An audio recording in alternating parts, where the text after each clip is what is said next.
সন্ত ৰামপাল গুৰু মহাৰাজ হৈছে এনে এজন মহাপুৰুষ যিজনে নিজৰ সত্য ভক্তি, তত্ত্বজ্ঞান, কৰোণা আৰু সেৱাৰ বলত সমাজত এক নতুন আদৰ্শ বলবৎ কৰিছে। সন্ত ৰামপাল গুৰু মহাৰাজৰ নেতৃত্বত তেওঁৰ সকলো সৎলোক আশ্ৰমে কৰা বিস্ময়কৰ সমাজ কল্যাণমূলক কামে সমাজখনক সোণালী ভৱিষ্যতৰ এক নতুন আশা দেখুৱাইছে। সন্ত ৰামপাল গুৰু মহাৰাজৰ পৰা নাম দীক্ষা গ্ৰহণ কৰাৰ পিছত লাখ লাখ লোকৰ কৰ্কট ৰোগ, এইডছ আদি দুৰাৰোগ্য ৰোগ নিৰাময় হ'ল। সন্তজনাৰ জ্ঞানৰ পৰা অনুপ্ৰাণিত হৈ তেওঁৰ অনুগামীসকলে লাখ লাখ ইউনিট ৰক্তদান কৰে। সন্তজনাই লাখ লাখ ভগ্নী কন্যাৰ যৌতুকমুক্ত বিয়াৰ আয়োজন কৰালে। সন্তজনাই লাখ লাখ মানুহক ড্ৰাগছ আসক্তিৰ পৰা মুক্ত কৰিলে। কোটি কোটি ধ্বংসপ্ৰাপ্ত পৰিয়াল শান্তিত লাগিল। সন্তজনাৰ আশ্ৰমত সমাৱেশৰ সময়ত বিনামূলীয়া চকুৰ চিকিৎসা আৰু দন্ত চিকিৎসাৰ ব্যৱস্থা কৰা হয়। সন্ত ৰামপাল গুৰু মহাৰাজৰ দ্বাৰা পৰিৱেশ সুৰক্ষাৰ উদ্দেশ্যে সময়ে সময়ে বৃহৎ পৰিসৰত বৃক্ষৰোপণ কৰা হয়। সন্তজনাই আৰ্তজনক তাৎক্ষণিক সকাহ দিবলৈ এম্বুলেন্স সেৱা আৰম্ভ কৰিছে। সন্তজনাই তেওঁৰ অনুগামীসকলক তেওঁলোকৰ শৰীৰ দান কৰিবলৈ অনুপ্ৰাণিত কৰে, যাতে মানৱতাৰ সেৱা আৰু চিকিৎসা ক্ষেত্ৰত উন্নতি কৰিব পৰা যায়। সন্ত ৰামপাল গুৰু মহাৰাজৰ সকলো আশ্ৰমত প্ৰতিদিনে বিনামূলীয়া ধৰ্মভোজৰ আয়োজন কৰা হয়, য'ত প্ৰতিবাৰেই প্ৰতিটো জাতি, প্ৰতিটো ধৰ্মৰ মানুহে একেলগে বহি ভোজন কৰে।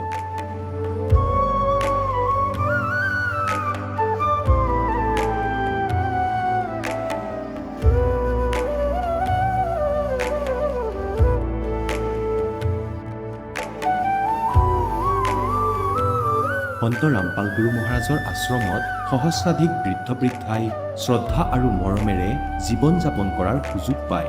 তেওঁলোকৰ থকা খোৱাৰ আৰু স্বাস্থ্যৰ সম্পূৰ্ণ দায়িত্ব সন্ত ৰামপাল গুৰু মহাৰাজে বহন কৰে। অনাথ শিশুৰ বাবে সন্ত ৰামপাল গুৰু মহাৰাজৰ সকলো আশ্ৰম বিশেষ বৰদানতকৈ কম নহয়, য'ত তেওঁলোকক শিক্ষা, সংস্কাৰ আৰু ভৱিষ্যতৰ বাবে উন্নত সুবিধা প্ৰদান কৰা হয়। বানপানী, ভূঁইকঁপ বা মহামাৰী যিয়েই নহওক, সন্ত ৰামপাল গুৰু মহাৰাজ আৰু তেওঁৰ অনুগামীসকল সদায় আৰ্তজনৰ বাবে আগ্ৰনোৱা হৈ থাকে।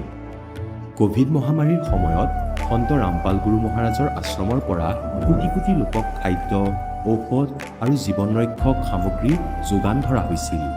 দুখীয়াক সকাহ কৰাই হওক বা যিকোনো শোষিত বা নিপীড়িত শ্ৰেণীৰ অধিকাৰ আৰু মৰ্যাদাৰ বাবে যুঁজ দিয়াই হওক, সন্ত ৰামপাল গুৰু মহাৰাজে সদায় তেওঁলোকৰ সকলো ন্যায্য দাবী চৰকাৰৰ ওচৰলৈ লৈ গৈছে আৰু তেওঁলোকক উপযুক্ত ন্যায় প্ৰদানৰ ক্ষেত্ৰত গুৰুত্বপূৰ্ণ ভূমিকা পালন কৰি আহিছে।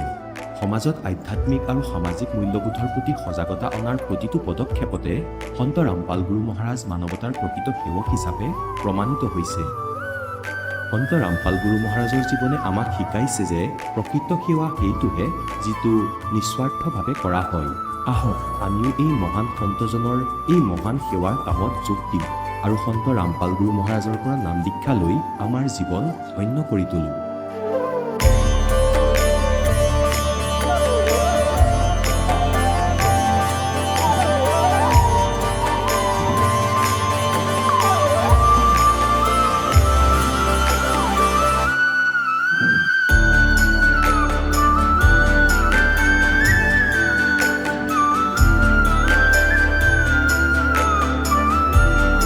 আপোনালোকক পৰিয়ালৰ সৈতে সৎলোক আশ্ৰমলৈ আন্তৰিকতাৰে আমন্ত্ৰণ জনোৱা হয়।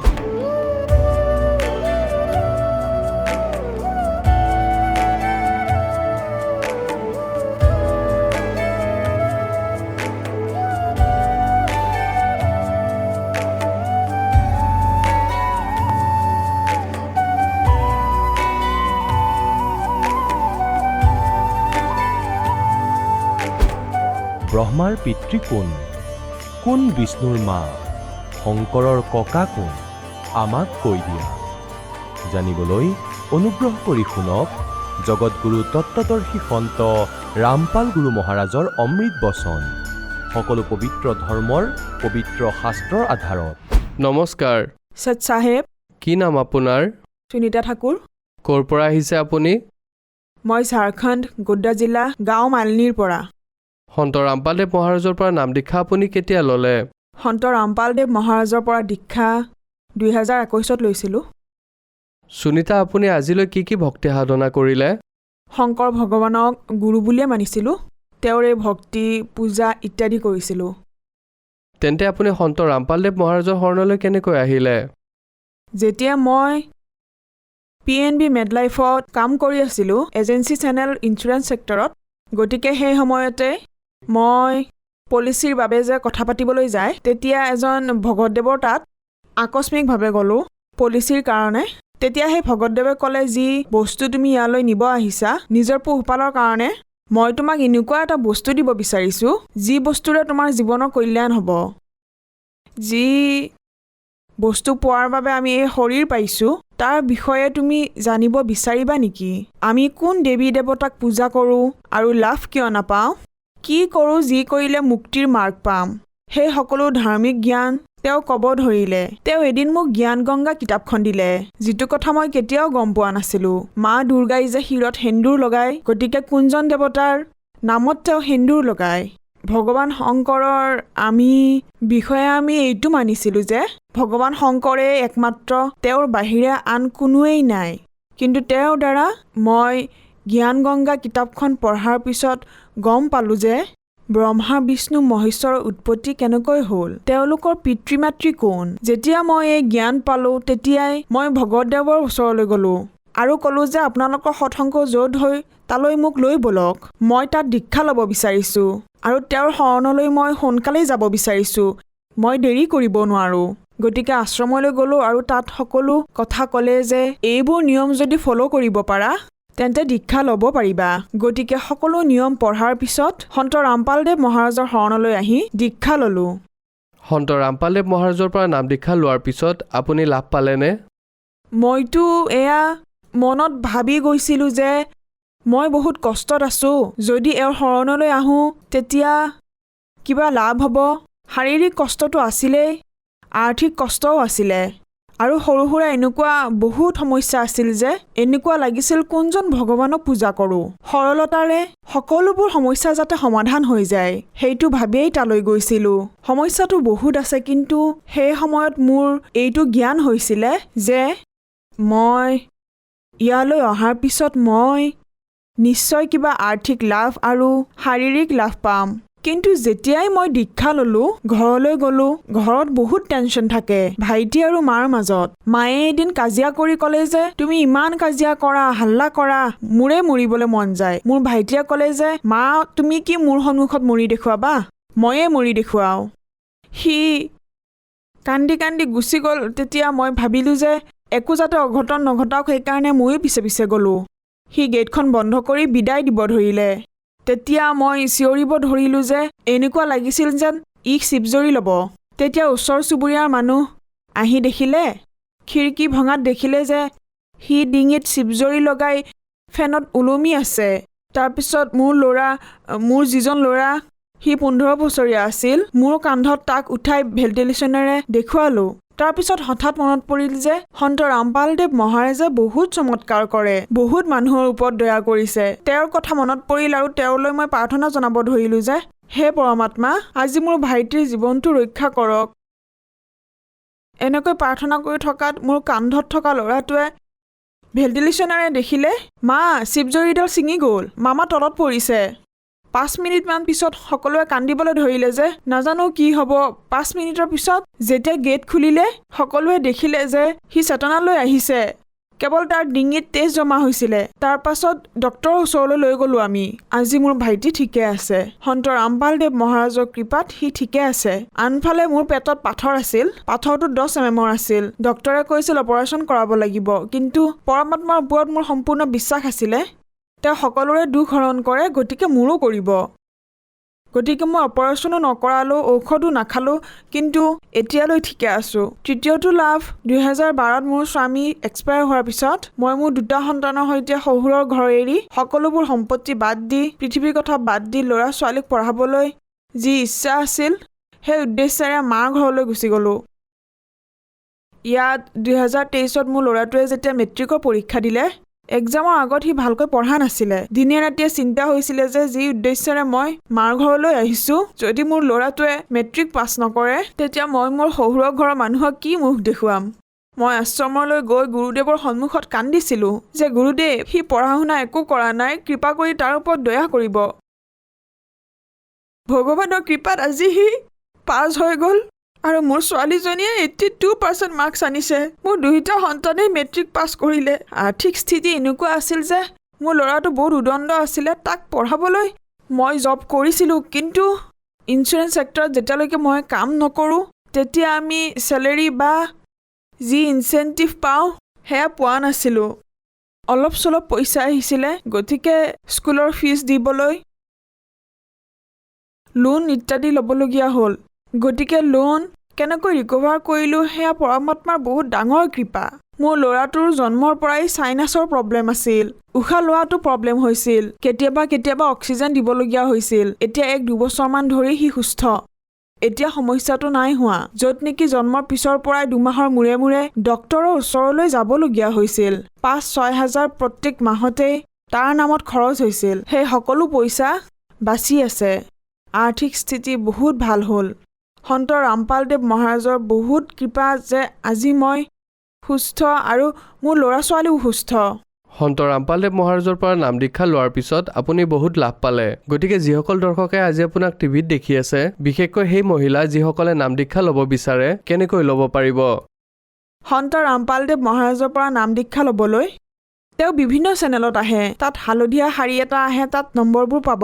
তাৰ পৰা নম্বৰ লৈ আপুনি ডায়েল কৰক আৰু নিজৰ ক্ষেত্ৰৰ যি নামদান কেন্দ্ৰ তালৈকে যাওক আৰু আপুনি নামদান দীক্ষা লওক আৰু নিজৰ কল্যাণ কৰাওক। ধন্যবাদ। সৎসাত। এতিয়া জগতগুৰু তত্ত্বদৰ্শী সন্ত ৰামপাল গুৰু মহাৰাজৰ সৎসংগৰ মাধ্যমেৰে সেই অদ্বিতীয় আধ্যাত্মিক জ্ঞানৰ বিষয়ে জানি লওঁ, যাৰ মাধ্যমেৰে আপোনালোকেও প্ৰাপ্ত কৰিব পাৰিব এনেকুৱা আধ্যাত্মিক, মানসিক আৰু ভৌতিক সুখ যি এতিয়ালৈকে কেৱল আপোনালোকে মীৰাবাই, ধ্ৰুৱ, প্ৰহ্লাদ আদি কেইজনমান ভক্তৰ জীৱন কথাতহে শুনিছে। এতিয়া শুনক তত্ত্বদৰ্শী সন্তৰ সৈতে শাস্ত্ৰ অনুকূল ভক্তি সৎসংগ, এনেকুৱা অদ্বিতীয় আধ্যাত্মিক জ্ঞান যাৰ প্ৰমাণ আছে সকলো ধৰ্মৰ সকলো পবিত্ৰ শাস্ত্ৰত। গতিকে আমি ভাবিছিলো এওঁলোক বিদ্বান পুৰুষ, সংস্কৃত ভাষা জানে, সংস্কৃত কয়, সেইবাবে এওঁলোকে এই সৎগ্ৰন্থবোৰ ভালদৰেই জানে। গতিকে আজিলৈকে আমাৰ এই ভ্ৰম হৈয়ে থাকিল আৰু বিনাশপ্ৰাপ্ত হৈয়ে থাকিল। 600 বছৰ আগতে পৰমাত্মাই আহি কৈছিলে, गुण तीनों की भक्ति में ये भूल पड़ो संसारे, कहे कबीर निज नाम बिना कैसे उतरो पार। 3 देव की जो करते भक्ति, उनकी कदे ना होवे मुक्ति। 600 বছৰ আগতে পৰমাত্মাই এই যথাৰ্থ জ্ঞান দিছিলে, যি দাসে আপোনালোকক আজি কৈ আছে। আজি আপোনালোক শিক্ষিত, সেই সময়ত আমাৰ পূৰ্বপুৰুষ শিক্ষিত নাছিল। আৰু এই নকলি সন্ত, ঋষি, আচাৰ্যসকলে আৰু শংকৰাচাৰ্যসকলে সুবিধা পাই থাকিলে যে জনতা অশিক্ষিত, আৰু এই কথাৰ সুযোগ লৈয়ে পৰমাত্মাৰ সেই অমূল্য জ্ঞান আমাৰ পৰা আঁতৰত ৰাখিলে যে কবিৰ এজন তাঁতী, কবিৰ এজন শিপিনী, আৰু এওঁলোকে শিক্ষা গ্ৰহণ কৰিব নোৱাৰে, কাৰণ ব্ৰাহ্মণসকলে কেৱল ব্ৰাহ্মণসকলকে শিক্ষা দিছিলে। সংস্কৃত পঢ়াৰ অধিকাৰ কেৱল ব্ৰাহ্মণসকলৰ আছিলে, আন কোনোৱে পঢ়িব নোৱাৰিছিলে। যি সময়ত পৰমাত্মাই এই জ্ঞান শুনাইছিলে সেই সময়ত এনেকুৱা নিষেধাজ্ঞা আছিলে। এতিয়া এটা কথা শুনাও, মাজতে মোৰ মনত পৰি গ'ল হঠাৎ।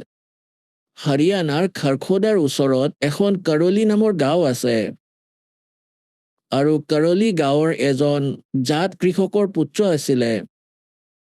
তাৰ মনত প্ৰেৰণা আহিল যে ভাই, সৎগ্ৰন্থত, বেদত, পুৰাণত পৰমাত্মাৰ বিষয়ে বহুত উত্তম জ্ঞান লিখা থকা বুলি কয়।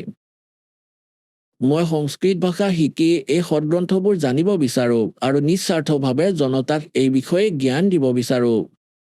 এই উদ্দেশ্যেৰে সি চেষ্টা কৰিলে যাতে কাশী বিদ্যাপীঠত প্ৰৱেশ পায়, কিন্তু ব্ৰাহ্মণ নোহোৱাৰ বাবে তাক ৰিজেক্ট কৰি থাকিলে।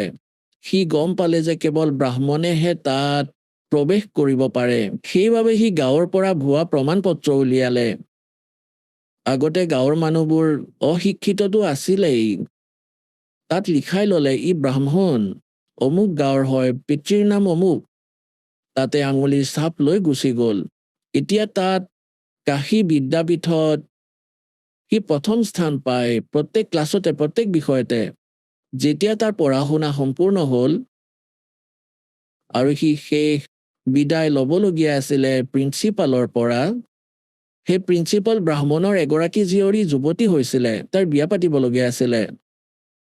আৰু তালৈ যোৱা, পঢ়িবলৈ যোৱাসকলৰ উদ্দেশ্য এটাই আছিলে যে যিয়ে বেছি ইণ্টেলিজেণ্ট ব্ৰাহ্মণ বেছিভাগ মানুহক ভ্ৰমিত কৰিব পাৰিছিলে আৰু ভালদৰে উপাৰ্জন কৰিব পাৰিছিলে।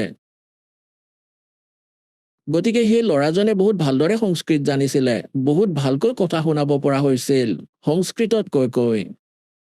সেই কৰলিৰ জাত ল'ৰাজন।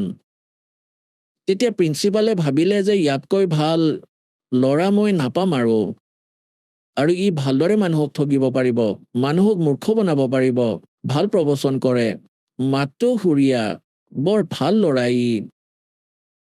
গতিকে তেওঁ ল'ৰাজনে ক'লে যে গুৰুদেৱ, আশীৰ্বাদ দিয়ক আপোনাৰ সন্তানক যাতে মই নিজৰ ফিল্ডত সফল হওঁ।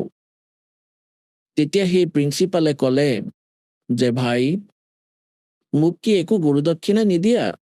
ক'লে কওক গুৰুদেৱ, কওক কি লাগে আপোনাক? ক'লে এনেই নহয়, বচনবদ্ধ হোৱা। ক'লে হ'ব, হ'লো বচনবদ্ধ। তেওঁ ক'লে মই মোৰ ছোৱালীৰ সম্পৰ্ক তোমাৰ লগত জড়িত কৰিব বিচাৰো। এতিয়া সি ধৰ্ম সংকটত পৰি গ'ল। মই হলো জাত আৰু তাই হ'ল ব্ৰাহ্মণৰ ছোৱালী। আগতে জাত পাত বহুত আছিলে, পিছত গম পালে বিচাৰ বহিব, বহুত কষ্ট দিব ইহঁতে মোক। গতিকে সি সঁচা ক'বলগীয়া হ'ল যে গুৰুদেৱ, মই এটা কথা ক'ব বিচাৰো যি মই আজিলৈ লুকুৱাই ৰাখিছিলো। ক'লে কোৱা। সি সকলো ঘটনা ক'লে যে মই সংস্কৃত পঢ়িব বিচাৰিছিলো, কিন্তু মই কোনো চ'ৰ্চ পোৱা নাছিলো সংস্কৃত পঢ়াৰ বাবে।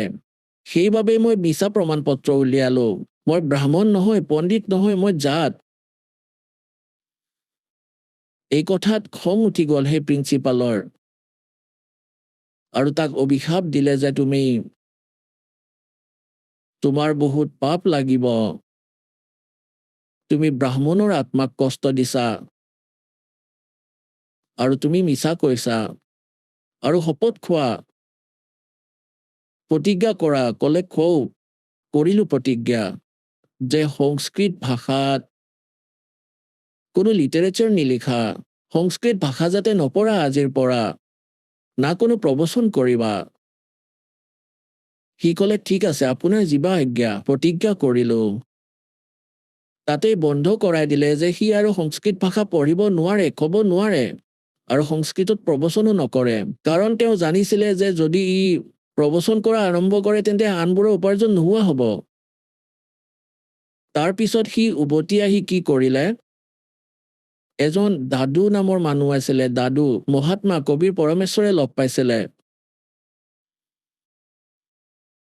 গতিকে সেই দাদু পন্থলৈ গৈ তেওঁ দীক্ষিত হ'ল। সি যিজন কৃষকৰ ল'ৰা আছিলে, সি যুৱক হোৱাৰ পিছত সি ভক্তি মাৰ্গতেই লাগি গ'ল। তাৰ নাম আছিল নিশ্চল দাস। সেই নিশ্চল দাসে দাদু পন্থৰ কোনো সন্তৰ পৰা দীক্ষা লৈ আৰু তেওঁৰ পৰা প্ৰাপ্ত জ্ঞানক তেওঁ যিদৰে সদগ্ৰন্থবোৰ বুজিছিলে, তাৰ পিছত চিম্পল লেংগুৱেজত সন্তৰ ভাষাত এখন নিশ্চল দাস নামৰ গ্ৰন্থ বনালে। এই দাসে পঢ়িছিলে সেইখন, কিন্তু এইটো কথা কিবা বেলেগ। সংস্কৃত জানিলে আধ্যাত্মিকতাত মাষ্টৰ হ'ব নোৱাৰে। যেনেকুৱা গুৰু পাইছিলে তেওঁ তেনেকুৱা স্তৰেৰে জ্ঞান তাত লিখিছিলে, কিন্তু সেইটো জ্ঞান যে দাদু চাহেবক পৰমাত্মাই লগ পাইছিলে আৰু দাদুৰ জ্ঞান তেওঁৰ গ্ৰন্থত নাছিলে। দাসে ভালকৈ পঢ়িছে। কোৱাৰ ভাৱ এইটো যে দাসে উদাহৰণ দিব বিচাৰিছে যে সংস্কৃত পঢ়াৰ অধিকাৰ কেৱল আগতে ব্ৰাহ্মণ বৰ্গৰ আছিলে আৰু এওঁলোকৰ উদ্দেশ্য কেৱল উপাৰ্জন কৰাহে আছিলে। আজিকালি শিক্ষা কেনেকুৱা, যদি কোনোবা ইঞ্জিনিয়াৰ হয়, সন্তানক ইঞ্জিনিয়াৰ বনোৱাৰ উদ্দেশ্য হ'ল ভাল ঘৰ এটা বনোৱা, গাড়ী লোৱা। অমুকৰ ল'ৰাই এনেকুৱা কৰিছিলে, আজি বৰ আৰামেৰে আছে। যদি কোনোবা ডক্তৰ হয়, তাৰ উদ্দেশ্য এইটোৱে থাকে যে মানুহক ঠগি এটা ভাল ঘৰ বনাম, গাড়ী ল'ম, আৰামেৰে থাকিম। এতিয়া এয়া হ'ল, এই শিক্ষা এনেকৈয়ে চলি আছে। আৰু পাহৰি গ'ল সেই দিনবোৰক যে সংসাৰ এৰিও যাব লাগিব এদিন। এজন ডক্তৰ আছিল ইয়াতেই। এতিয়া আন কিছুমানে আশা কৰে যে জাজ হ'ব, মই এইটো কৰিম, উকিল হ'ম, ইঞ্জিনিয়াৰ হ'ম, টিচাৰ হ'ম, উদ্দেশ্য কেৱল মানি মেকিঙে। কিন্তু পৰমাত্মাই আমাক মনত পেলাই দিব বিচাৰিছে যে যি লোকত তোমালোকে বাস কৰি আছা, ইয়াত ৰাৱণৰ সমান ধন একত্ৰিত কৰিব নোৱাৰা। सर्व सोने की लंका थी वो रावण से रणधीर, एक पलक में राज बिराजी जम के पड़े जंजीर। সোণৰ এখন ডাঙৰ লংকা আছিলে। আমি যেনেকৈ ইটাৰে মহল বনাও, ওপৰত চিমেণ্ট ইত্যাদি লগাই, তাত ৰং লগাই জিলিকাই দিওঁ, কোৱা হয় সিটো সোণৰ বনাইছিলে, সকলোতে সোণ লগাই দিছিলে, গ'ল্ড। আৰু কোৱা হয় ৰতি কাঞ্চন পায়া নিৰামন চলতি বাৰ, যেতিয়া সংসাৰ এৰি যাব লগা হ'ল তেতিয়া এগ্ৰামো সোণ লগত লৈ যাব নোৱাৰিলে। ইয়াৰে লংকাৰ নাগৰিকে লুটপাত কৰিলে সেই সোণ, আৰু বাহিৰৰ পৰা যোৱা সৈনিকে ৰামচন্দ্ৰৰ সিহঁতেও লৈ গ'ল বহুত সোণ। আৰু সি কুকুৰৰ দৰে মৰিল আৰু গাধৰ জুনি প্ৰাপ্ত কৰিলে। গতিকে পৰমাত্মাই আমাক মনত পেলাই দিব বিচাৰিছে, এটা ইয়াত ডক্তৰ আছিলে হিচাৰত, আই ডক্তৰ আছিলে, চকু ডক্তৰ, বহুত ভাল হস্পিটেল এখন আছিলে। তেওঁ নিজৰ ল'ৰাটোক এডমিশ্যন দিয়াবলৈ গাড়ীত বহুৱাই পতি পত্নী 4 জন আছিলে।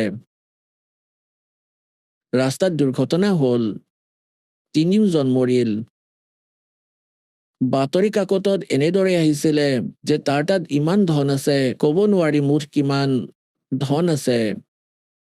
এতিয়া মূৰত মাৰি লোৱা সেই ধন, কি কৰিবা হে পঢ়া শুনা, ডক্তৰী। সি চাগে গাধ হৈ ঘূৰি ফুৰিব আৰু পইচাবোৰ লুটি পুতি নিব তেওঁৰ ৰিলেটিভসকলে, আৰু তেওঁ নিজে পাপেৰে ভৰি গুচি গ'ল। পুণ্যাত্মাসকল, ভক্তি মাৰ্গক সফল কৰিবলৈ আমি প্ৰত্যেক মৰ্যাদাৰ ধ্যান ৰাখিব লাগিব। আপোনালোকক ইহঁতৰ গুণ অপগুণৰ কথা কোৱা হয় যাতে আপোনালোকে এই ভক্তি সফল কৰিব পাৰে, ঠগ যাতে নাখায়।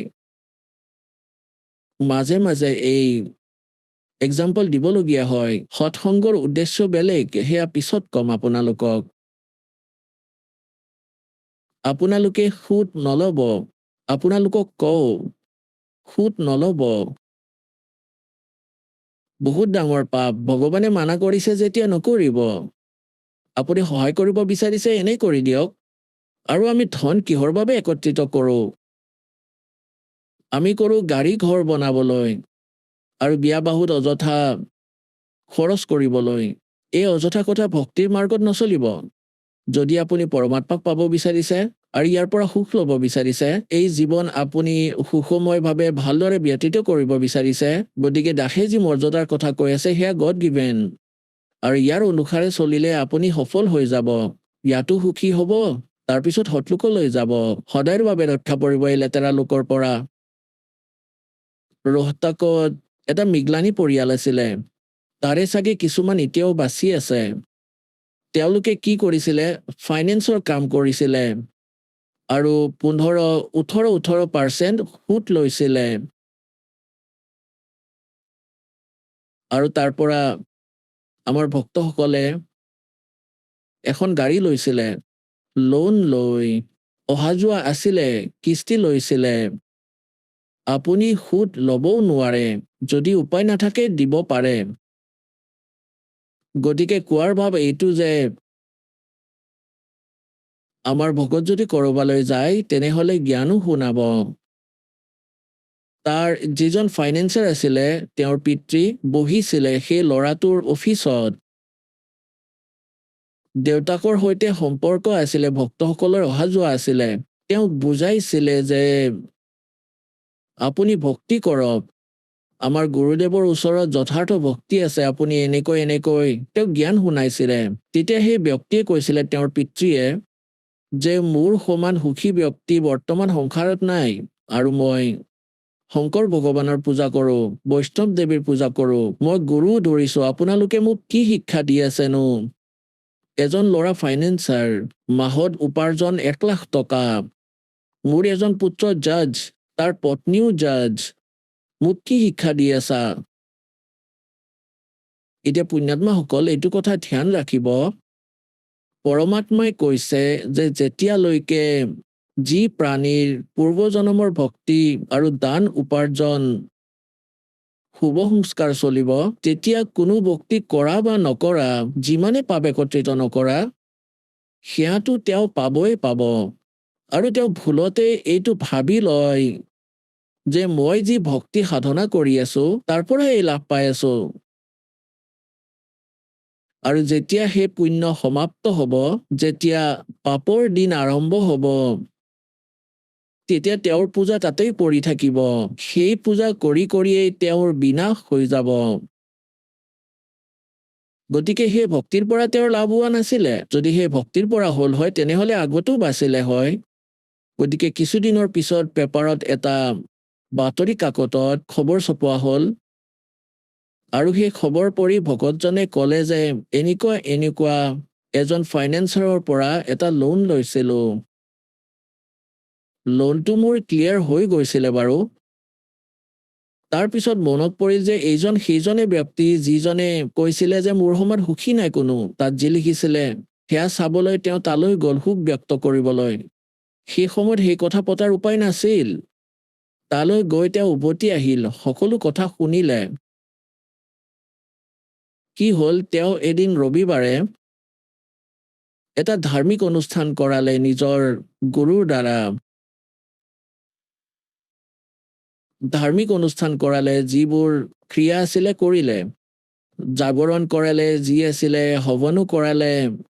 তাৰপিছত বাচি যোৱা যি সামগ্ৰী, যেনে হৱনৰ পৰা বাচি যোৱা ছাই, যি ফুল দিছিলে সেই ফুলক, সেইবোৰ জলপ্ৰবাহ কৰে পিছলৈ। তেতিয়া সেই দুয়োজন ফাইনেন্সাৰ ভাইক আৰু সেই জাজ, সেই দুয়োজনকে গাড়ীত বহুৱাই বিসৰ্জন দিয়াবলৈ লৈ গৈছিল। ৰোহতাকৰ পৰা জাজাৰ ৰোডত ছাইডত ৰোহতাক দিল্লীৰ ফালে এটা জৱাহৰলাল নেহৰু কেনেল এটা আছে, পকী নলা এটা আছে বহুত ডাঙৰ, সেইটোৰে পানী গলে বহুত বেগেৰে যায়। লগত ড্ৰাইভাৰজন আছিল। সেই যে লিফাফাটো লৈ গৈছিলে ফুল ছাই, সেইটো পেলাই দিব বিচাৰিছিলে, পাৰত থিয় হৈ পেলাব বিচাৰিছিলে, কিন্তু সেই ঠাইখিনি এঢলীয়া আছিলে, শ্লোপ, তাত পৰি গ'ল। তেওঁলোকে ভাবিলে জলপ্ৰবাহটো নহ'ল, পানী অলপ তলত আছে, সেইবাবে এজনে আন এজনৰ হাতত ধৰিলে। জাজজন থিয় হৈ থাকিল। তেওঁৰ যিজন ফাইনেন্সাৰ ভায়েক আছিলে তাক নিজৰ হাতখন ধৰিবলৈ দি তললৈ গৈ এনেকৈ জলপ্ৰবাহ কৰিব ধৰিলে। পৰি থকাখিনি শ্লোপত পৰি থকা সামগ্ৰীখিনি এনেকৈ ভৰিখন পিছলিল। টনাটনি কৰোঁতে আনজনৰ লগতে দুয়ো সি নদীত পৰি গ'ল। 3 দিনৰ পিছত মৃতদেহ পালে। গতিকে পুণ্যাত্মাসকল, পৰমাত্মাৰ মনত পেলাই দিয়ে, झूठे सुख को सुख कहे ये मान रहा मन मुदे, ये सकल चबीना काल का कुछ मुख में कुछ गोदे, मन तू सुख के सागर बसरे बाई और न ऐसा यसरे, मन तू सुख के सागर बसरे बाई और न ऐसा यसरे। এতিয়া আমাৰ প্ৰসংগলৈ আহো, যে পৰমাত্মাই 600 বছৰ আগতে আহি কৈছিলে, 3 देव की जो करते भक्ति उनकी कदे ना होवे मुक्ति, गुण तीनों की भक्ति में ये भूल परो संसारे, कहे कबीर निज नाम बिना तुम कैसे उतरो पारे। 600 বছৰ আগতে পৰমাত্মাই এইটোৱে কৈছিলে যে ব্ৰহ্মা বিষ্ণু মহেশ্বৰৰ যিয়ে ভক্তি কৰে সিহঁতৰ কেতিয়াও মুক্তি নহয়। আৰু এই কথাৰে বিৰোধিতা কৰিলে নকলি আচাৰ্য শংকৰাচাৰ্যসকলে, মণ্ডলেশ্বৰ ব্ৰাহ্মণসকলে, যে কবিৰে আমাৰ ধৰ্মৰ হানি কৰে, আমাৰ দেৱতাসকলৰ ইনচাল্ট কৰে, ইয়াক মাৰা পাথৰ মাৰা বেয়া অৱস্থা কৰি দিলে, বদনাম কৰি দিলে। কবিৰে কিনো জানে সদগ্ৰন্থবোৰ? কবিৰে কি জানে গীতা আৰু গীতা পুৰাণ বেদৰ গূঢ় ৰহস্য? কাৰণ সংস্কৃত পঢ়া নাই কবিৰে। গতিকে সেই সময়ত এই নকলিসকলে সুযোগ পাইছিলে, কিন্তু মালিকটো মালিকেই হয়। তেওঁ সেই সময়ত অহাটো আমাৰ বাবে বৰদান হ'ল। তেওঁৰ আখৰৰ জ্ঞান নাছিলে যেনেদৰে সেই মানুহবোৰে ভাবিছিলে, কিন্তু তেওঁ সেইবোৰ জ্ঞান কৈছিলে যিবোৰ বেদ পুৰাণ আৰু গীতাত আছে। আমাৰ গুৰু ধৰ্মগুৰু আচাৰ্য শংকৰাচাৰ্য মণ্ডলেশ্বৰ, যাক সংস্কৃত ভাষাৰ পাৰ্গত বুলি মনা হয়, তেওঁলোকে বুজি নাপালে আমাৰ সদগ্ৰন্থবোৰ। আৰু পৰমাত্মাই আমাক এইবোৰ 600 বছৰ আগতে কৈছিলে যে ব্ৰহ্মা বিষ্ণু মহেশ্বৰৰ মৃত্যু হয়, এওঁলোক অবিনাশী নহয়, এওঁলোকৰ মাতৃ দুৰ্গা, এওঁলোকৰ পিতৃ কাল, জ্যোতিস্বৰূপী নিৰঞ্জন, এই ক্ষৰ পুৰুষ। কিন্তু সেই সময়ত আমালৈ সেই জ্ঞান আহিব দিয়া নাছিল আৰু ইয়াক বন্ধ কৰি দিয়া হৈছিল। কবিৰ চাহেবক বদনাম কৰা হৈছিল। তেওঁ শিপিনী আছিল, তাঁতী আছিল, তেওঁ কিনো জানে সদগ্ৰন্থৰ বিষয়ে। এতিয়া পুণ্যাত্মাসকল, পৰমাত্মাই কেঁচা কাম নকৰে, তেওঁ সমৰ্থবান। সেই সময়ত যদি ভগৱান নাহিল হয়, আজি আমি কেনেকৈ চিনি পালো হয় ভগৱান কেনেকুৱা? সেই সময়ত যি লীলা কবিৰ পৰমেশ্বৰে কৰিছিলে, আৰু বেদে কয় যে এনেকুৱা লীলা ভগৱানেহে কৰে, আৰু তেওঁৰ দৰে লীলা যাক আমি আজিলৈ ভগৱান বুলি মানি আছিলো, তেওঁলোকৰ হিষ্ট্ৰীত, তেওঁলোকৰ জীৱনীত নায়েই। গতিকে পৰমাত্মাৰ ডেফিনেশ্যন বেদে যি কয় আৰু বেদে পৰমাত্মাৰ যি মহিমা কয়, আৰু সেয়া যদি কাৰোবাৰ লীলাত যদি পোৱা যায়, গতিকে কোন গড? He is god. গতিকে কোন হয় সেই পৰমাত্মা? সেইজনে পৰমাত্মা যে বেদৰ অনুসাৰে জ্ঞান দিয়ে, আৰু বেদ অনুসাৰে তেওঁৰ মহিমা আছে যে তেওঁ কেনেকৈ লীলা কৰে, কেনেকৈ আহে আৰু ক'ত থাকে, আৰু কেনেকুৱা ফৰ্ম তেওঁৰ, সাকাৰ নে নিৰাকাৰ। আজিলৈ যিমানবোৰ পন্থ হৈছে, ধৰ্ম হৈছে, আৰু সকলোৱে পৰমাত্মাক নিৰাকাৰ বুলি কয়। তেওঁৰ কোনো আকাৰ নাই, তেওঁ বডিলেছ, তেওঁৰ কোনো শৰীৰ নাই, তেওঁতো সৰ্বব্যাপক। আৰু আমাৰ সকলো ধৰ্মৰ সদগ্ৰন্থই কয় পৰমাত্মা নৰাকাৰ, মনুষ্য সদৃশ, সশৰীৰ, তেওঁৰ নাম কবিৰ।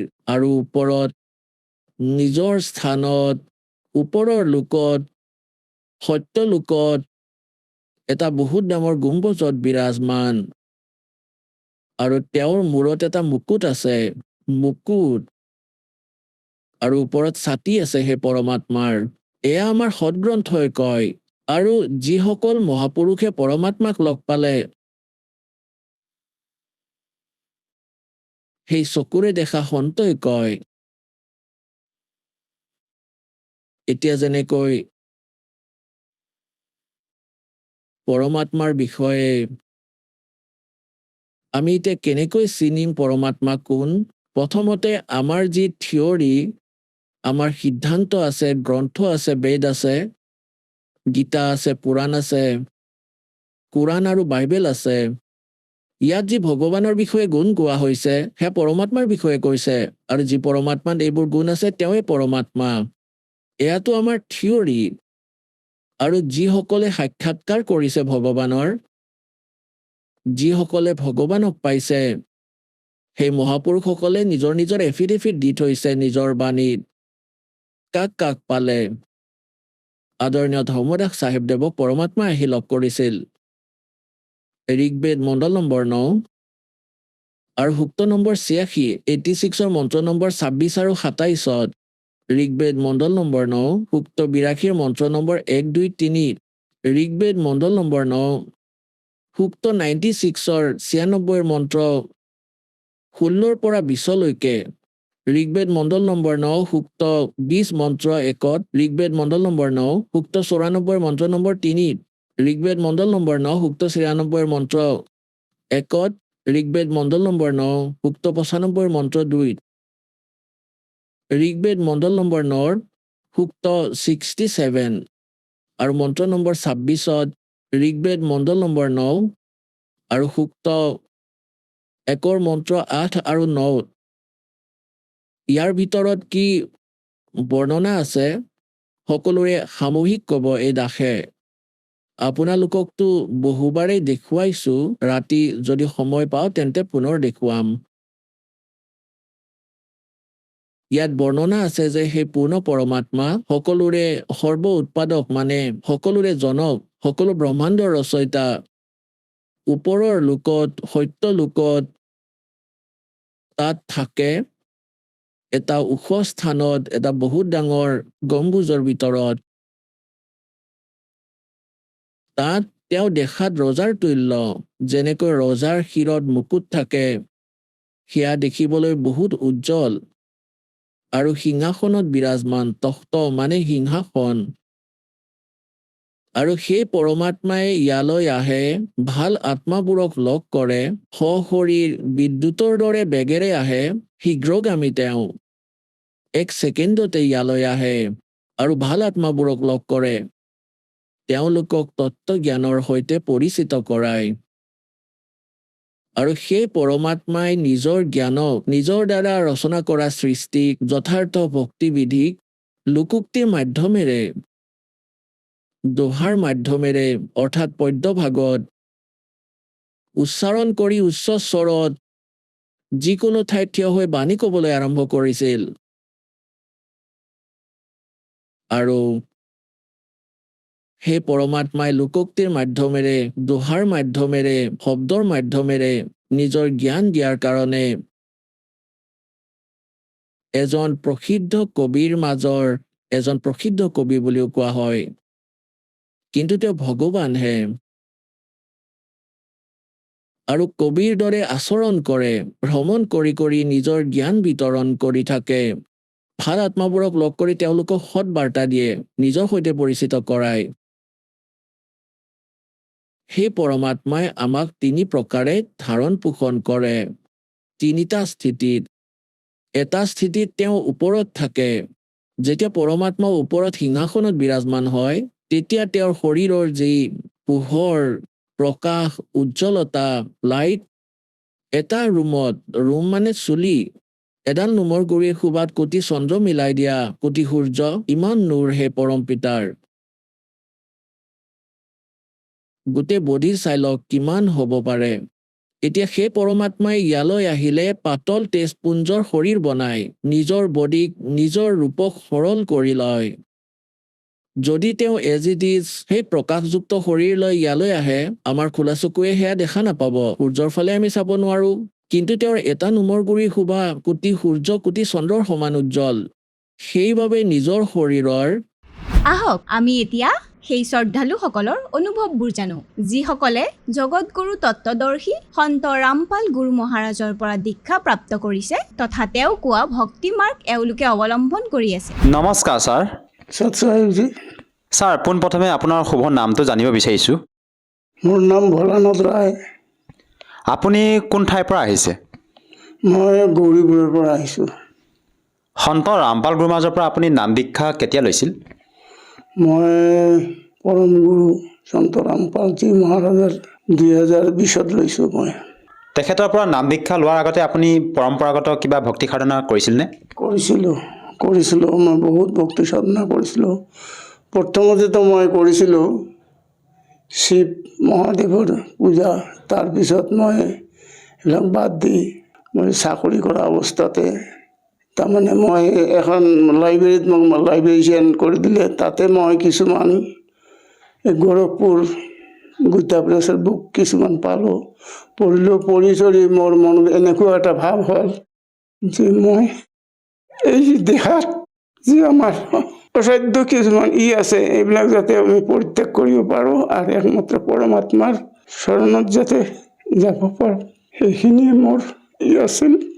এইবুলি কৰি মই গুৰুদেৱ ক'ত পাম ক'ত নাপাম গুৰুৰ তালাচ কৰিলোঁ। পিছত আপুনি সন্ত ৰামপাল গুৰু মহাৰাজৰ সন্ধান কেনেকৈ পালে? কেনেকৈ তেখেতৰ পৰা নাম দীক্ষা ল'লে? মই এই টিভিত সৎসংগ চাই থাকোঁ, কিন্তু প্ৰায় টিভিত সৎসংগ চাই থাকোঁ। এদিন চাওঁতে চাওঁতে কি হ'ল, আমাৰ এই পৰম গুৰুদেৱৰ সৎসংগ পাই। সৎসংগ পোৱাৰ পিছত মই দেখিলোঁ যে আমি ইমান দিনে যিবিলাক কৰিছোঁ সেইবিলাক চব ব্যৰ্থ, আমাৰ বেকাৰ গ'ল। আমাৰ জীৱনতো আৰু অৰ্ধ দিন গ'লে আৰু মাত্ৰ কিছুমান দিন আছে। এইকেইদিনত আমি সদগুৰু নাপাওঁ, তেতিয়াতো আমাৰ জীৱন ব্যথা হ'ব। এই ভাবি চিন্তি মই কিন্তু আগতে পাঠ কৰিছিলোঁ, ভাগৱত পাঠ কৰিছিলোঁ। বহুত জেগাত মোক মাতিছিলে, মই ভাগৱত কৰি আছিলোঁ, কিন্তু ভাগৱতত একো মই পোৱা নাই। তাত খালি শ্ৰীকৃষ্ণৰে কথা, শ্ৰীকৃষ্ণৰ ভক্তৰে কথা, এইবিলাক মানে জানিলোঁ যে চবেই কয় যে শ্ৰীকৃষ্ণ পৰমেশ্বৰ, পৰম পিতা, পৰমাত্মা। যেতিয়া মই এই সদগুৰুদেৱৰ বাণীবিলাক, সৎসংগবিলাক শুনিব পালোঁ, তেতিয়া মোৰ মনটো এনেকুৱা হৈ গ'ল যে মই জানো আৰু কি ক'ম, আচল গুৰুকে পাই গ'লোঁ। এই বুলি ভাবি মই চব ত্যাগ কৰিলোঁ। সেইবিলাক ত্যাগ কৰি ক'ত পাম, তাৰপিছত সেই টিভি দেখা পালোঁ নম্বৰ, সেই নম্বৰ মতে মই ফোন কৰিলোঁ একদম বৰবালা আশ্ৰমত। তাতে ফোন 2 দিন কৰিলোঁ, 3ৰা দিন মই পালোঁ। পাই মোক সুধিলে ক'ৰ পৰা কৈছে, মই কৈছোঁ মই অসমৰ পৰা কৈছোঁ, যে মই এনেকুৱা দীক্ষিত হ'ব বিচাৰিছোঁ। তেতিয়া লকডাউন আছিল। মোৰ লগত যোগাযোগ কৰি লাইনতে মোক নাম দীক্ষা দিলে। যিহেতু আপুনি জনালে যে সন্ত ৰামপাল গোহাঁই মহাৰাজৰ আপুনি মংগল প্ৰবচন শুনিছিলে, মংগল প্ৰবচন শুনি তেখেতৰ জ্ঞানৰ দ্বাৰা আপুনি আপ্লুত হৈ সন্ত ৰামপাল গোহাঁই মহাৰাজৰ শৰণ গ্ৰহণ কৰিলে। আপুনি সন্ত ৰামপাল গোহাঁই মহাৰাজৰ মংগল প্ৰবচনত এনেকুৱা কি জ্ঞান প্ৰাপ্ত কৰিলে যাৰ দ্বাৰা নেকি আপুনি আপ্লুত হৈ তেখেতৰ শৰণ গ্ৰহণ কৰিব লগা হ'ল? মই আগতে যি ভাগৱত অনুষ্ঠান কৰিছিলোঁ, সেই অনুষ্ঠানত মই যিখিনি পাইছিলোঁ সেইখিনি মানে প্ৰকৃত জ্ঞান নহয়। প্ৰকৃত জ্ঞান যেতিয়া নহয়, তাৰপিছত আমি সন্তৰাম মহাৰাজৰ প্ৰবচন শুনি, তেওঁৰ সৎসংগ শুনি যিখিনি মই আধ্যাত্মিক জ্ঞান, আধ্যাত্মিক প্ৰকাশ পালে, তেখেতে কি কৰে, সৎসংগত পুৰা শাস্ত্ৰবিলাক খুলি তত্ত্ববিলাক চব বুজি দিয়ে। তো সেই তত্ত্ব বুজি দিয়াৰ পিছত সেই তত্ত্ববিলাক আমি গ্ৰহণ কৰি মই বহুত লাভ পালোঁ। আধ্যাত্মিক জ্ঞানৰ ফালে মোৰ মানে অলপ মানে ভাল লাগিল যে যাই হোক, এই আধ্যাত্মিক জ্ঞানেই হ'ল আচল বস্তু। আগত যিভাৱে মই ভাগৱত অনুষ্ঠান কৰিছিলোঁ, তাত খালি শ্ৰীকৃষ্ণৰ কথা আৰু শ্ৰীকৃষ্ণৰ ভকতৰ কথা এইবিলাক শুনি আৰু কিমান কৰিব। শ্ৰীকৃষ্ণৰ যে জীৱনী তাত প্ৰকট পালে যে শ্ৰীকৃষ্ণৰ জীৱনী সেইটো জন্ম মৰণ তাৰ হৈয়ে থাকে, তেওঁতো আৰু আমাক মুক্তি প্ৰদান কৰিব নোৱাৰে। যাৰ জন্ম মৃত্যু হৈয়ে থাকে সে কোনোদিনে মুক্তি দিব নোৱাৰে। আৰু ছাৰ আৰু এটা কথা, যিহেতু আপুনি পূৰ্বতে যি গুৰু ধাৰণ কৰিছিলে আৰু আপুনি নিজেও ভাগৱত ব্যাখ্যা কৰিছিলে, তেনে ক্ষেত্ৰত ছাৰ আমি আপোনাৰ পৰা আৰু এটা কথা জানিব বিচাৰিছোঁ। যিহেতু বহুতে কয় হেনো গুৰু সলনি কৰিলে পাপ হয়, যিহেতু পূৰ্বতে আপুনিও গুৰু ধাৰণ কৰিছিলে, আপুনি সেই গুৰুক ত্যাগ কৰি আপুনি সন্ত ৰামপাল গোহাঁই মহাৰাজৰ শৰণলৈ আহিলে, এই ক্ষেত্ৰত ছাৰ আপুনি কি ক'ব বিচাৰে? মই ক'ব বিচাৰোঁ এইটো কিন্তু ভুল ব্যাখ্যা। যোনে কয় যে গুৰু সলনি কৰিব নোৱাৰে, গুৰু সলনি কৰিলে পাপ লাগে। এতিয়া আমাৰ হৈছে ৰোগ, আমি বেমাৰী, আমি এজন ডক্টৰৰ পৰা বেমাৰ ট্ৰিটমেণ্ট কৰি আছোঁ, কিন্তু সেই ডক্টৰ আমাৰ বেমাৰ ঠিক কৰিব নোৱাৰে জানো, কিন্তু সেই ডক্টৰ বাদ দি আমি বেলেগ ডক্টৰৰ ওচৰত যাব লাগিব, তেতিয়াহ'লেহে আমাৰ বেমাৰৰ উপশম পাম। ঠিক তেনেদৰে আমি হৈছে জন্ম মৰণ ৰোগৰ ৰোগী, আৰু সেই ৰোগ আমাৰ নাশ কৰিবৰ কাৰণে আমাৰ তত্ত্বদৰ্শী গুৰু লাগিব। যেনে গীতাত তত্ত্বদৰ্শী গুৰুৰ কথা কৈছে 34 নম্বৰ শ্লোকত 4 নম্বৰ অধ্যায়ৰ, যে তত্ত্বদৰ্শী হে অৰ্জুন, তই তত্ত্বদৰ্শী গুৰুৰ ওচৰত যা। সেই তত্ত্বদৰ্শী গুৰুৰ ওচৰত যাই মনেৰ সব কপট ভাব ত্যাগ কৰি তাক দণ্ডবত প্ৰণাম কৰি সেই জ্ঞানেৰ কথা জিজ্ঞাসা কৰা, তেতিয়াহ'লে তোমাৰ মঙ্গল হ'ব। তেতিয়াহ'লে তুমি সেই জ্ঞান লাভ কৰি সেই পৰমাত্মাৰ পৰম তত্ত্বখিনি তোমাৰ জানা হ'ব। আৰু ছাৰ, যিহেতু আমাৰ ভাৰতবৰ্ষত যিহেতু আমি দেখিছোঁ যে লাখৰ তুলনাত আধ্যাত্মিক গুৰু আছে, তেনে ক্ষেত্ৰত আপুনি সন্ত ৰামপাল গোহাঁই মহাৰাজক তত্ত্বদৰ্শী সন্ত হিচাপে গুৰু ধাৰণ কৰি আপুনি ভক্তি সাধনা কৰি আছে। আমি ছাৰ কেনেকৈ নিৰ্ণয় কৰিম এজন প্ৰকৃত সৎগুৰুক? লাখৰ তুলনাত যিহেতু আমাৰ ভাৰতবৰ্ষত গুৰু আছে। লাখো গুৰু থাকিলেও এটা কথা আছে যে এই গানত কৈছে গুৰু কৰ শত শত, কিন্তু তাত সেই পৰম গুৰু নাথাকে, শাস্ত্ৰবিধিত যদি মতে আমাক জ্ঞান নিদিয়ে, সেই গুৰু আমাৰ কামত নিদিব। কাৰণ একজন অন্ধ, যদি অন্ধ মানুহৰ আমি পিছে পিছে যাওঁ ৰাস্তাত, তাৰ পিছে পিছে যাই সেই অন্ধও খালত পৰিব, আমাকো খালত পেলাব। গতিকে আমি প্ৰকাশ যিজনে, গুৰুৰ অৰ্থ হৈছে কি, যে আমাক নাকি অন্ধকাৰৰ পৰা প্ৰকাশত লৈ যাব, সেই প্ৰকাশত দেখুৱাই আমাক, বাট দেখুৱাই আমাক সেই সত্যলোকত লৈ যোৱাৰ মানে ক্ষমতা থাকিব। সেইজন গুৰুহে ধাৰণ কৰি আমাৰ মংগল হ'ব। কিন্তু এই অন্ধগুৰুৰ ওচৰত যাই আমাৰ কোনো লাভ নহ'ব। সেইকাৰণে আমি সৎগুৰুৰ ওচৰত যাই সৎ শাস্ত্ৰৰ মতে আমাক যিয়ে ভক্তি প্ৰদান কৰিব, যিয়ে আমাক নাম দিব, সেই মতে আমি যদি ভক্তি কৰোঁ তেনেহ'লে আমাৰ পূৰ্ণ লাভ হ'ব, আমি পূৰ্ণ জ্ঞান প্ৰাপ্ত কৰিব পাৰিম, আৰু আমি সেই জ্ঞান মতে আমি হয়তো মুক্তিপ্ৰাপ্তৰ যোগ্য হ'ম। আর নহলে আমার এই জীবন ব্যথা। যে কৈছে মনুষ্য জনম দুর্লভ জনম, মিলে না বারম্বার, জেসে তৰুবৰ সে পাত্তা টুট গিৰে বহুৰ না লাগতা ডাৰ। এটা গছৰ পৰা যদি এটা পাত ডালৰ পৰা সৰি পৰে, সেই গছৰ পাতটো দুবাৰ যাই গছৰ ডালত নালাগে। ঠিক তেনেকুৱা আমাৰ মনুষ্য জনম খুব দুৰ্লভ। এই মনুষ্য জনমতে যদি আমি সেই মুক্তিধাম, আমি য'ৰ পৰা আহিছোঁ তাত যাব নোৱাৰোঁ, তেতিয়াহ'লে আমাৰ এই মনুষ্য জনম বেকাৰ, বিফল। আমাৰ মনুষ্য জন্মৰ কোনো আৰু কাম নাথাকিব। ছাৰ আৰু এটা কথা জানিব বিচাৰিছোঁ, যিহেতু আপুনি আগতে ভাগৱত ব্যাখ্যা কৰিছিলে, লগতে আপুনি আধ্যাত্মিকতাৰ সৈতে আপুনি জড়িত আছিলে, তেনে ক্ষেত্ৰত ছাৰ আপোনাৰ পৰা জানিব বিচাৰিছোঁ, আমি শুনিছোঁ যে সন্ত ৰামপাল গুৰুমাজে আমাৰ শ্ৰাদ্ধ শ্ৰাদ্ধকে আদি কৰি মৃতকৰ যিকোনো কৰ্মকাণ্ড কৰিবলৈ মানা কৰে। প্ৰকৃততে সন্ত ৰামপাল গুৰুমাজে এই কৰ্মকাণ্ডবিলাক কিয় কৰিবলৈ মানা কৰে? এই কাৰণত মানা কৰে, কাৰণ আমাৰ শাস্ত্ৰত প্ৰমাণিত কিছুমান বস্তু আছে। গীতাৰ অধ্যায় 9 মন্ত্ৰ নম্বৰ 25 তাতে লিখা আছে, তাতে শাস্ত্ৰত কোৱা আছে যে এই ছাত্ৰবৃত্তি কৰাটো নিষেধ বুলিয়ে কৈছে। যে দেৱতাক পূজা কৰিলে মানুহ দেৱতা হয়, ভূতক পূজা কৰিলে ভূত হয়, পিতৰক পূজা কৰিলে পিতৰ হয়, আৰু মোক পূজা কৰিলে মোকে পায়। এইভাবে গীতাত আমাৰ 4খন বেদৰ সাৰ বস্তু হৈছে গীতাখন। এই গীতাত বহুত আমাৰ জানিবলগীয়া আছে, আৰু সেই গীতাৰ পৰাই আমি যদি জ্ঞান প্ৰাপ্ত কৰোঁ, তেতিয়াহ'লে আমাৰ হয়তো আধ্যাত্মিক জ্ঞান আমি বিচাৰি পাম। কিন্তু কিছুমান ধৰ্মগুৰুৱে সেই গীতাখনৰ পঢ়ে ঠিকে, কিন্তু গীতাখনৰ জ্ঞান তত্ত্ব নাবুজি মানুহক মানে ভ্ৰমিত কৰিয়ে আছে। যেনেকুৱা এতিয়া ব্ৰত পালন কৰাটো গীতাতে ব্যাখ্যা কৰিছে যে ব্ৰত পালন কৰা নিষেধ, কিন্তু তথাপিতো এই ধৰ্মগুৰু যিবিলাক আছে সিহঁতে ব্ৰত পালন কৰিব কাৰণে বিৰাট জোৰ দিয়ে যে একাদশী ব্ৰত পালন কৰা, দ্বাদশী ব্ৰত পালন কৰা, আৰু অন্য কিছু ব্ৰত পালন কৰাৰ কাৰণে কৈয়ে থাকে। এইবিলাক এটা হৈছে শাস্ত্ৰৰ বিৰুদ্ধে কৰ্ম। এইজনে শাস্ত্ৰৰ বিৰুদ্ধে কৰ্ম হলেও এইজনে শাস্ত্ৰ গীতাখনতে কৈছে, শাস্ত্ৰৰ বিৰুদ্ধে যে কৰ্ম কৰে তাৰ কোনো না সুখ হয়, না শান্তি হয়, না তাৰ সিদ্ধি হয়, না তাৰ পৰম গতি হয়। 16 নম্বৰ অধ্যায়ৰ 23 নম্বৰ শ্লোকত অৰ্জুনক এই কথাটো গীতা জ্ঞানদাতাই কৈছে যে তুমি শাস্ত্ৰ মতে ভক্তি কৰা, শাস্ত্ৰত যি আছে সেই মতে তুমি ভক্তি কৰিলেহে তোমাৰ পৰম গতি হ'ব। আৰু ছাৰ এই কথাষাৰ আমাৰ দৰ্শকসকলে কেনেকৈ মানি ল'ব যে আপোনালোকৰ গুৰু সন্ত ৰামপাল গুৰুমাজে শাস্ত্ৰানুকূল ভক্তিবিধি প্ৰদান কৰিছে, বাকী ধৰ্মগুৰুসকলে শাস্ত্ৰৰ বিপৰীতে ভক্তিবিধি প্ৰদান কৰি আছে? এই কথাষাৰ ছাৰ কেনেকৈ মানি ল'ব? আমি মানি ল'ব লাগিব, কিন্তু বেলেগ ধৰ্মগুৰু যিবিলাকে কথাবাচক যিবিলাকে আছে, কোনোদিন কোনো শাস্ত্ৰ এখন খুলি নেদেখুৱায়। কাৰণ সিহঁতে শাস্ত্ৰৰ বিষয়ে জানিলেহে সিহঁতে শাস্ত্ৰ খুলি দেখুৱাব যে বেদত কি আছে, গীতাত কি আছে, পুৰাণত কি আছে, বেলেগ শাস্ত্ৰত কি আছে।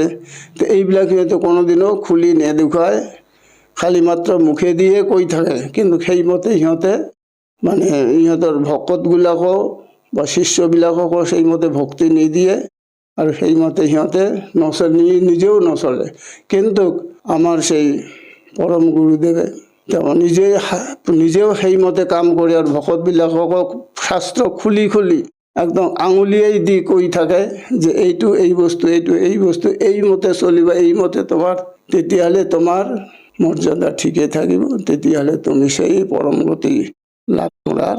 ছাৰ, যিহেতু আপুনি আপোনাৰ অনুভৱ দাঙি ধৰিলে, আপুনি আধ্যাত্মিকতাৰ সৈতে জড়িত এজন ব্যক্তি আৰু আপুনি পূৰ্বতে যিবিলাক সাধনা কৰিছিলে তাৰ দ্বাৰা আপুনি সন্তুষ্ট নাছিলে, আমি এতিয়া আপোনাৰ সেই অনুভৱ জানিব বিচাৰিম। যিহেতু আপুনি সন্ত ৰামপাল মহাৰাজৰ পৰা নাম দীক্ষা লৈ বৰ্তমান ভক্তি সাধনা কৰি আছে, আমি শুনিছোঁ যে সন্ত ৰামপাল গুৰু মহাৰাজৰ পৰা নাম দীক্ষা লোৱাৰ পিছতে সাধকে বিভিন্ন ধৰণে লাভ পায়। আপুনি ছাৰ পাৰিবাৰিকভাৱে অন্য আৰু কিবা লাভ পাইছেনে ছাৰ? মই পাইছিলোঁ লাভ। মই শাৰীৰিক দিশ দিয়ে লাভ পাইছিলোঁ। মই এনেকুৱা হৈছিলে, মই নাম লোৱাৰ পিছত মই অকলে ৰন্ধা বঢ়া কৰি খাইছিলোঁ। যেতিয়া মানে সেই গুৰুদেৱে কিছুমান নিৰ্দেশ দিছিল, সেই নিৰ্দেশ মতে চলি মই নিজে ৰন্ধা বঢ়া কৰি খাইছিলোঁ। মই জগতৰ আৰু ভকতৰ মাজত পাৰ্থক্য আছিল। এদিন কি হ'ল, জগতৰ মাজত থাকিলে সিহঁতে হৈছে কালৰ দূত, সিহঁতৰ লগত থাকি সিহঁতে কিবা এটা মোৰ কৰিলে, হয়তো নামখণ্ডিত কৰি দিছে। নামখণ্ডিত কৰাৰ পিছত মোৰ এটা বিৰাট বেমাৰ হ'ল, ডিচেণ্ট্ৰি হ'ল। এনেকুৱা ডিচেণ্ট্ৰি হ'ল, প্ৰায় 7-8 দিন মানুহকে খালি পানী পায়খানা হৈ আছে, 10 বাৰ 12 বাৰ এনেকুৱা গৈছে। মই খুব দুৰ্বল হৈ গ'লোঁ, মই একো কৰিব নোৱাৰা হ'লোঁ, অস্থিৰ হৈ গৈছোঁ। তাৰে ডক্টৰৰ দ্বাৰা মই ঔষধ খালোঁ, ঔষধ খাইও মই ভাল নাপাওঁ। তেতিয়া মই অনুমান কৰিছোঁ যে এইটো মোৰ কিবা ভুল হৈছে, কিবা মোৰ অপৰাধ হৈছে, যাৰ কাৰণে মোৰ এই আজি দুৰ্দশা হৈছে। তাৰপিছত মোৰ জোঁৱায়েকৰ গাড়ী আছে, সেই গাড়ীয়ে দি মোক লৈ যাই ডক্টৰৰ তাত দেখালে। সেই ডক্টৰৰ ঔষধ খালি একদিনে মোক 5,000 টকাৰ খালি টেবলেটে দিছে। টেবলেট খাই মই সুস্থ হ'লোঁ। সুস্থ হোৱাৰ পিছত মই আৰু একবাৰ চেক কৰিবৰ কাৰণে গৈছিলোঁ। দ্বিতীয়বাৰ যেতিয়া চেক কৰিব গৈছিলোঁ, তেতিয়া মোক ক'লে যে তোমাৰ কিডনীৰ প্ৰব্লেম হৈছে। মোৰ কেনেকৈ কিডনীৰ প্ৰব্লেম হ'ল? কাৰণ মোৰ একশ্যন কৰিছে, ৰিয়েকশ্যন হৈছে, এই ৰিয়েকশ্যনৰ কাৰণে তোমাৰ এই হৈছে। তেতিয়া কি কৰিব লাগিব? বোলে কিডনীৰ ডক্টৰক দেখাব লাগিব। তাৰপিছত মই কিডনীৰ ডক্টৰক দেখাই গুৱাহাটীত যাই মই আৰাম পাইছিলোঁ। আপুনি ছাৰ আগতে কিবা নিচা সেৱন কৰিছিল নেকি ছাৰ? মই চাকৰিত থকা অৱস্থাতে মই নিচা কৰিছিলোঁ। মই চব বস্তুৱে কৰিছিলোঁ, নিচা, মদ, ভাং, বিড়ি, চিগাৰেট, গুটখা, চাদা, খৈনী চব খাইছিলোঁ। যেতিয়া পালোঁ এই আমাৰ তত্ত্বদৰ্শী গুৰুৰ আশ্ৰয় যেতিয়া ল'লোঁ, তেতিয়াতো আৰু মোৰ বাঢ়ি গ'ল। না, এইবিলাক খাবা মহাপাপ, এইবিলাক খালেই অনিষ্ট হয়। একদিন গুৱাহাটীত যাওঁতে মোৰ 3 বাৰ মোৰ এক্সিডেণ্ট হৈছিলে, কিন্তু গুৰুৰ কৃপাত মই এক্সিডেণ্টৰ পৰা বাচি গৈছোঁ। সঁচাকৈ আচৰিত কথা ছাৰ। আপোনাৰ এই আধুনিকতাৰ এই যুগত আপুনি এজন সন্তৰ পৰা নাম দীক্ষা লোৱাৰ পিছত আপুনি যেনেধৰণে লাভ পাইছে সেই কথা আপুনি ব্যক্ত কৰিলে, এইটো সঁচাকৈ আচৰিত। আচলতে সন্ত ৰামপাল গুৰু মহাৰাজে আপোনালোকক এনেকুৱা কি ভক্তিবিধি প্ৰদান কৰে যাৰ বাবে আপোনালোকে এইদৰে লাভ পাবলৈ সক্ষম হয়?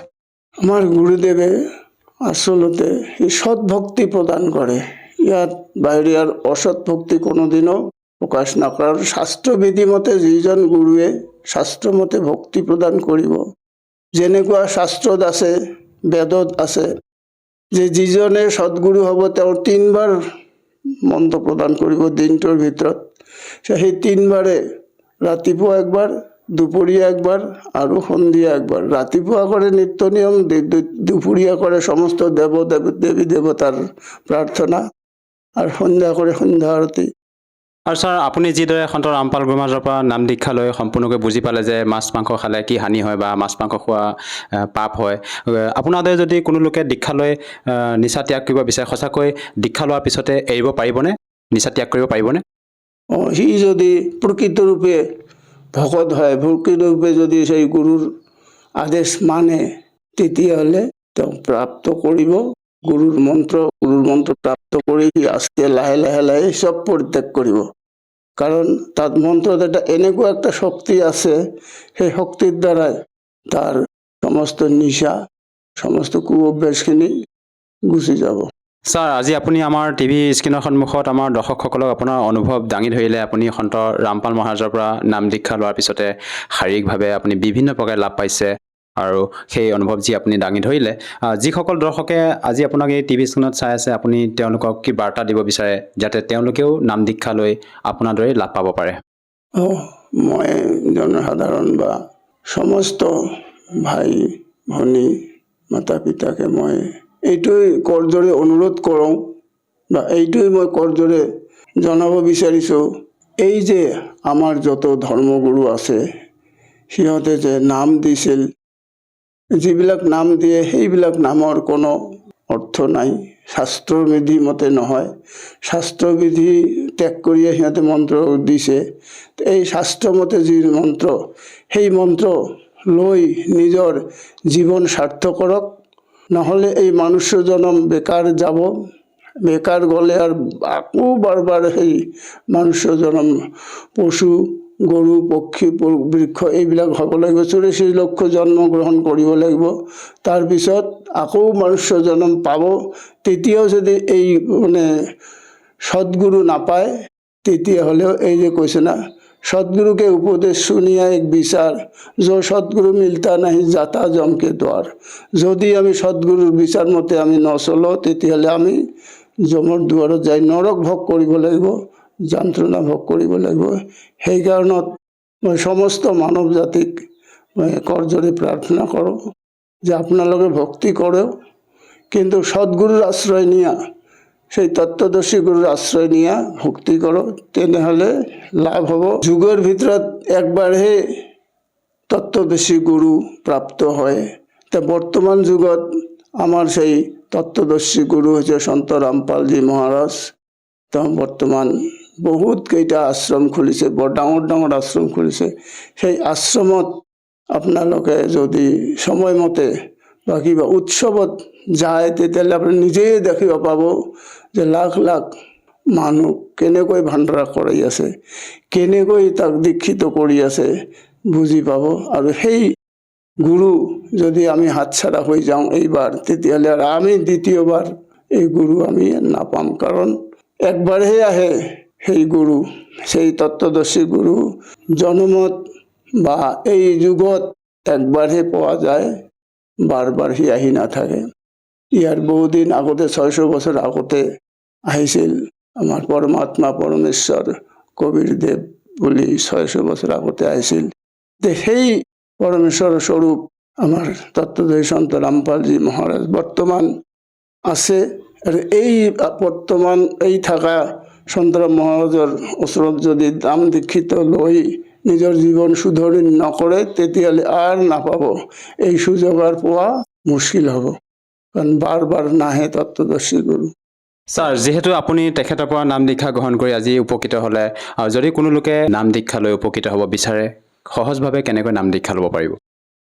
সহজভাৱে নাম দীক্ষা আজিকালিতো অসমত নহয়, গোটেই বিশ্বতে আমাৰ সন্ত ৰামপালজী মহাৰাজৰ নাম দীক্ষা কেন্দ্ৰ খুলিছে।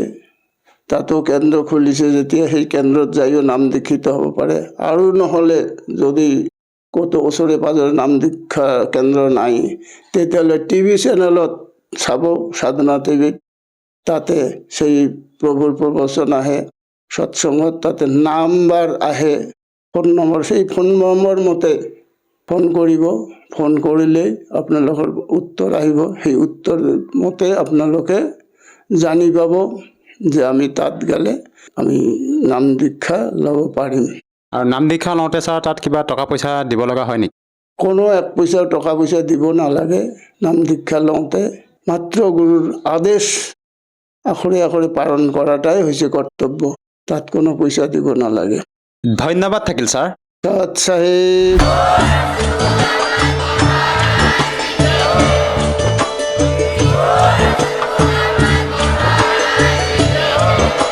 আপুনি শুনি আছিলে জগতগুৰু তত্ত্বদৰ্শী সন্ত ৰামপাল গুৰু মহাৰাজৰ মংগল প্ৰবচন। অধিক জানিবৰ বাবে ভিজিট কৰক www.jagatgururampalji.org। সন্ত ৰামপাল গুৰু মহাৰাজৰ শুভ আশীৰ্বাদত সমগ্ৰ বিশ্বতে 500তকৈও অধিক নাম দীক্ষা কেন্দ্ৰ আছে। য'ত সন্ত ৰামপাল গুৰু মহাৰাজৰ দ্বাৰা বিনামূলীয়াকৈ নাম দীক্ষা দি থকা হৈছে।